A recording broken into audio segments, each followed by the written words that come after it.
Hello everyone and welcome back to another video from Wake&Tech. In this video, I'm going to show you how to change your username on your Pixlr account. So let's get started right away.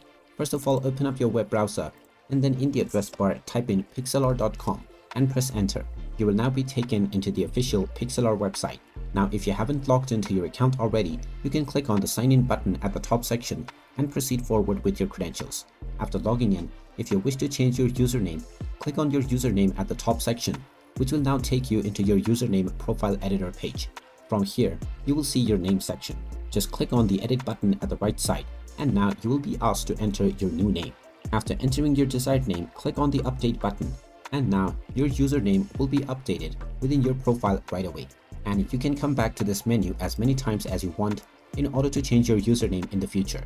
And there you have it. That is how easy it is to change your username on your Pixlr account. If you find this video helpful, make sure you hit that like button and subscribe to our channel if you haven't done so already. Also ring that notification bell to never miss another update from us. Thank you for watching and I will see you again in the next video.